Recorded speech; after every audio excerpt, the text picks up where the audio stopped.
naik kapal. Bagi Anda yang ingin berkunjung ke Patung Liberty di New York, Amerika Serikat, Anda harus menempuh jalur laut lantaran Patung Liberty berada di sebuah pulau yang diberi nama Pulau Liberty.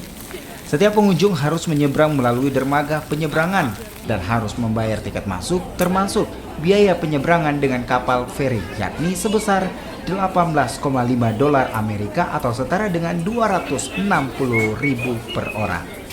Kapal feri yang digunakan penyeberangan selalu ada setiap 25 menit. Sementara itu, perjalanan dari dermaga ke Pulau Liberty hanya ditempuh selama 15 menit. Keindahan gedung tinggi di kota New York dapat dinikmati saat berada di kapal penyeberangan. Tiba di Pulau Liberty, Anda dapat menikmati sejumlah lokasi yang dapat dijadikan sebagai spot foto. Patung Liberty bagi rakyat Amerika adalah momen penting lantaran Patung Liberty yang merupakan hadiah dari Prancis sebagai simbol kemerdekaan rakyat Amerika dari penjajahan kerajaan Inggris. Selain spot foto, di Pulau Liberty ini juga menyediakan sejumlah toko yang menjual souvenir untuk buah tangan saat Anda berkunjung di Patung Liberty.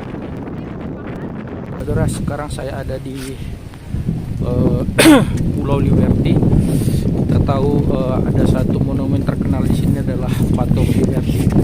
Patung Liberty ini adalah sebuah monumen yang sangat terkenal.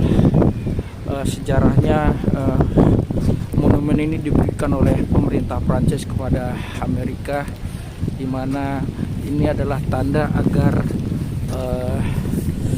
masyarakat Amerika saat itu yang dijajah oleh Inggris kembali ke Amerika. Ini adalah sebuah hadiah yang diberikan oleh pemerintah Prancis kepada Amerika. Untuk mencapai tempat ini kita harus menyeberang ke pulau dengan menggunakan kapal feri. Safri Sitepu, Kompas TV New York, Amerika Serikat.